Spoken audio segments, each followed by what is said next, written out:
Thank you. Well, good morning, everybody. Actually, no, good afternoon now. It's good to be with you, and it's always a joy to share in any way that we can. And just thinking about being gathered around a campfire that we might call the Gospel of Mark chapter 4, the particular embers that are glowing for me to warm myself on are Mark 4, verses 1 to 8 and verse 21. And that's a very interesting campfire because it includes the parable of the sower. And to tell my story, you need to really know about three things that shape the story. And this is not simply about me, of course. This is about how I fit into this story and how I fit into the story of others. So the three things that shape the story that I want to tell you and share with you. The first one is the seed sower. And I want to identify something of myself in this identity as a seed sower.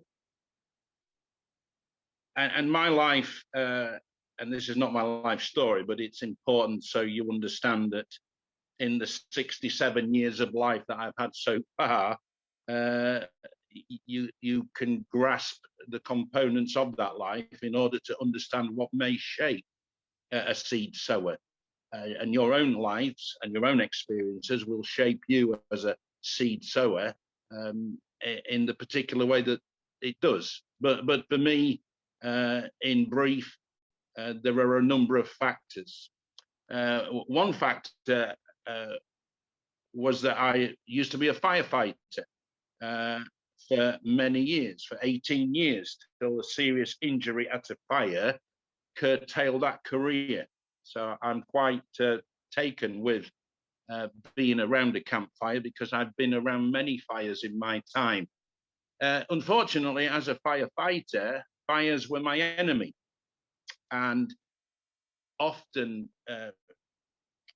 the consequences of those fires so often were devastation, and people's lives and livelihoods and chattels were lost. So fire for many years for me was something that I fought. And being a firefighter for 18 years was not all that I've done, because following that particular career, I was in business, and I was also a nightclub bouncer and a semi-professional wrestler, and a whole host of other things at different times that stemmed from quite a difficult childhood and upbringing in a mining area of South Yorkshire, not from a Christian family whatsoever or chapel goers, but from a family of drinkers and fighters, hard workers, yes, but very tough upbringing in one sense.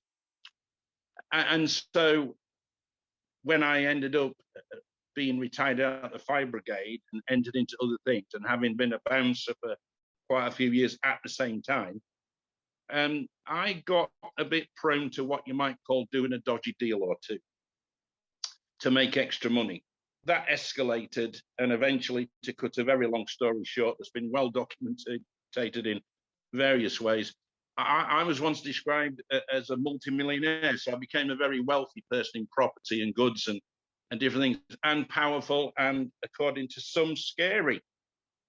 And then for a number of things that happened, I got what you might call caught, and spent some time in a particular wilderness.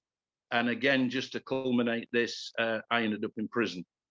I was found guilty of a number of things to do with, can I call them creative business practices? And I didn't get caught for many other things, but I did end up in prison and getting into further trouble there with my then personality meant I ended up in solitary confinement for about 8 months, I think it was. And it was there that I one night gathered round another campfire, which was imaginary, because I needed warmth, I needed something, because I was at the lowest point of life. And I had some moments where I found a book behind a cupboard before I felt that life was over for good. And the book was about a man in trouble, but being loved by God, regardless of who he was. It's called The Tartan Pimpernel, written by a former Scottish Presbyterian priest who was captured and tortured by the Nazis in World War II. And the man was called Donald Caskey.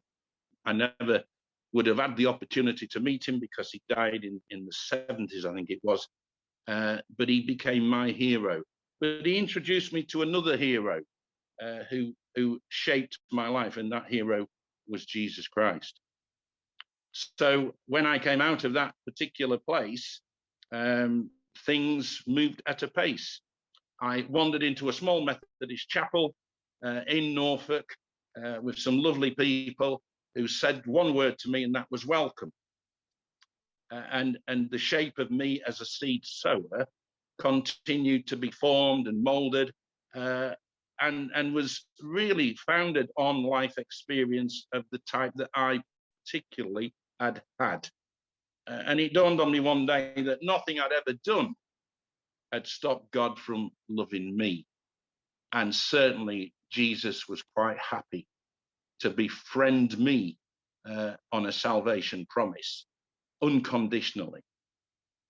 So this particular seed sower ended up going to theological college, in fact, 5 theological colleges in the end for different reasons, and a number of universities, and achieving things that no one would have ever expected me to achieve, academic qualifications, degrees, master's degree, various things that were not really attuned with my previous life, but came my way for a reason, because I was being formed and shaped into a seed sower.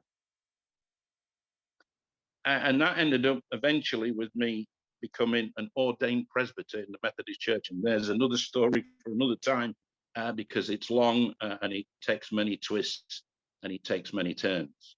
And here I am, posted and stationed on the Islington and Camden Methodist Mission Circuit. Yes, with pastoral charge of churches in Camden and Caledonian Road, and working with Archway and Islington Central, and involved with major new projects, particularly at Camden, where we've got a £17 million project happening, where the old church building is being developed and will evolve into a church with a boutique hotel attached to it. And this project has highlighted both good and bad things about the infrastructure of the Methodist Church. So this seed sower can tell you stories all day about this seed sower. But the point is, it's about Jesus. And the next part of the story for you to understand is the seed sower needs ground. And what is the ground? Well, the ground is the context. And the context usually contains people. So I have a number of contexts. I have what we might call traditional church models that can be immovable objects at times, but still contain people who want to deepen their relationship with Jesus and need love and care and interaction, and are partners in what we do in mission and collaborators. And that's how I try to encourage people in the traditional models of church. But the ground's much broader and wider and more varied than that. So much of the ground that I cover as a seed sower can seem completely infertile, because I meet many who are addicts, what's described as homeless, the drug dealers.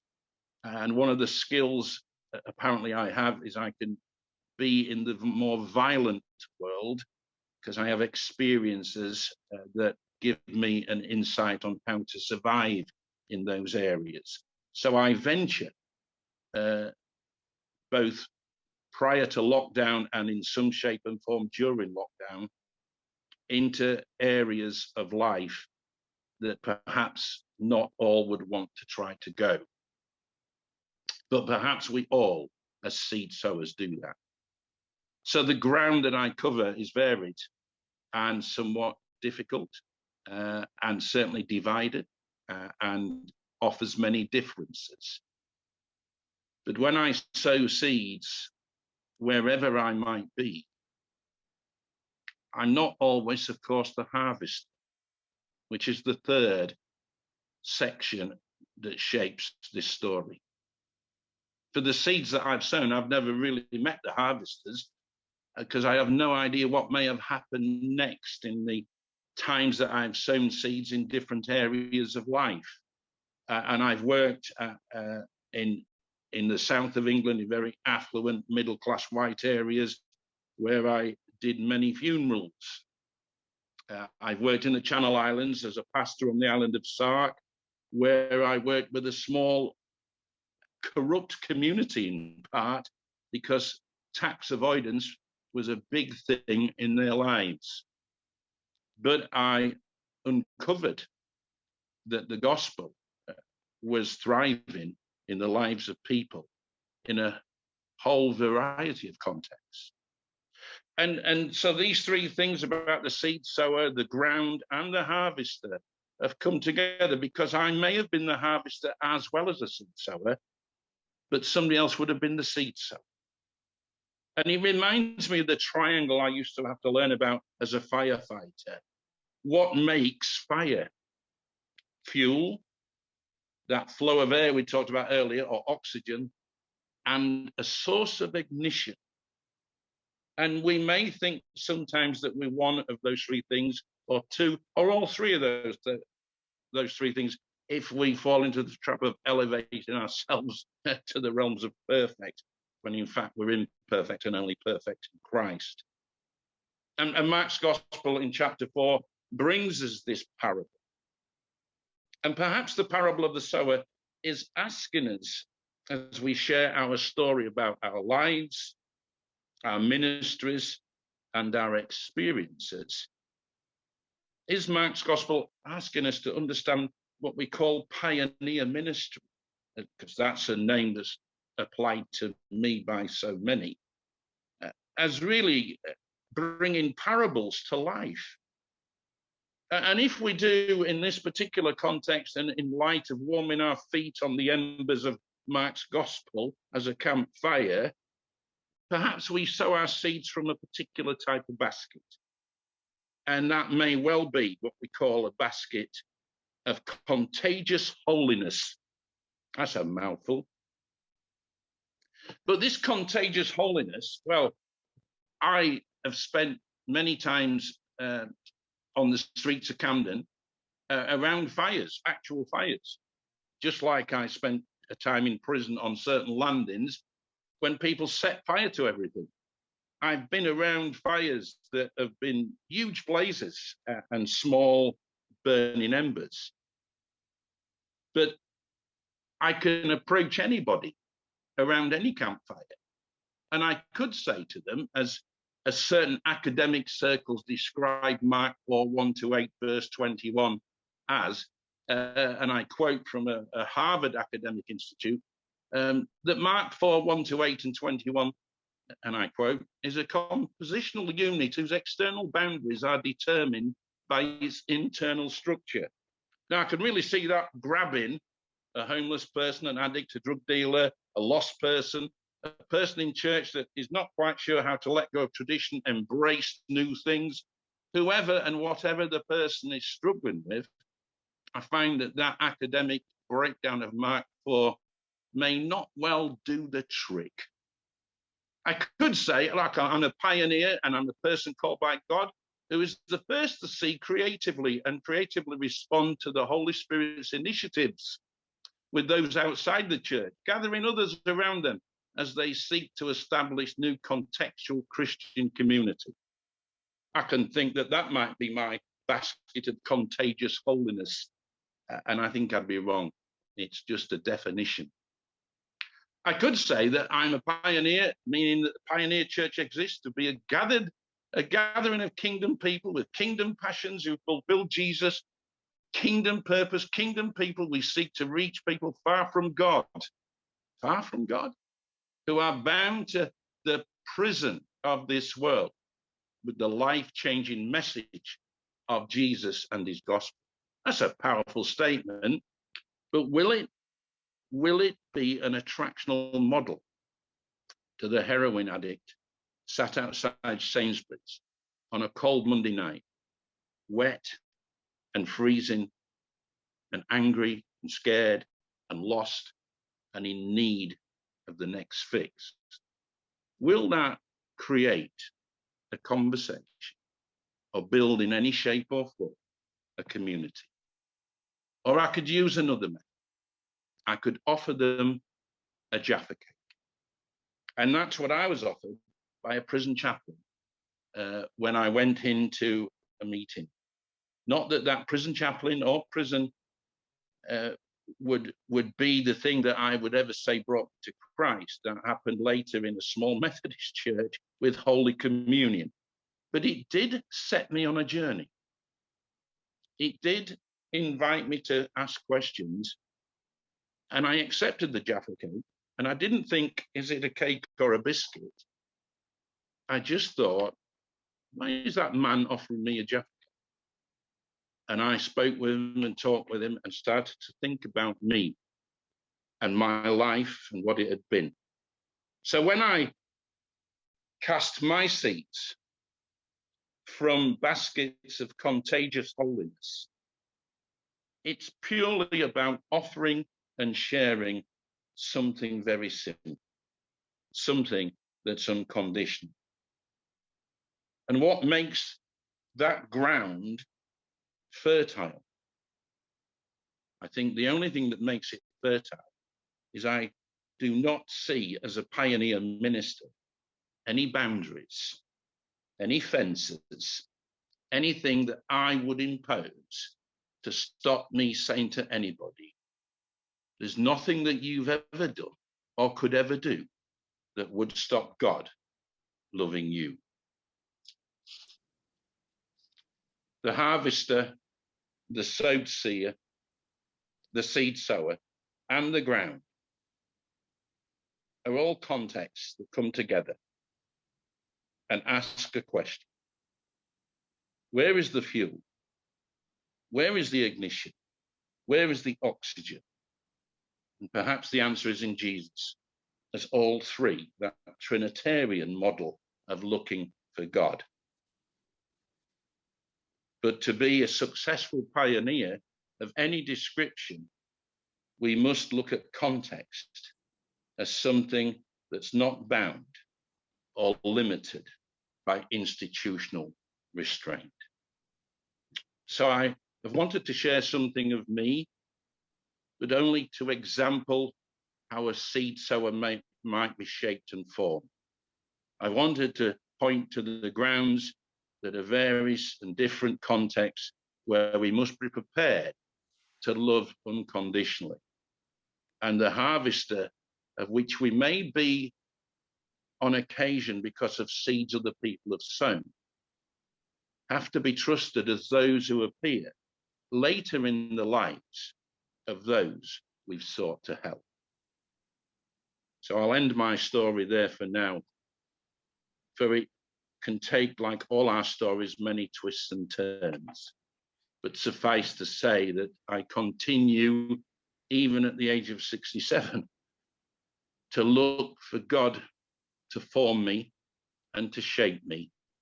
And next year, God willing, and the Methodist Church willing, I will become a pioneer supernumerary minister.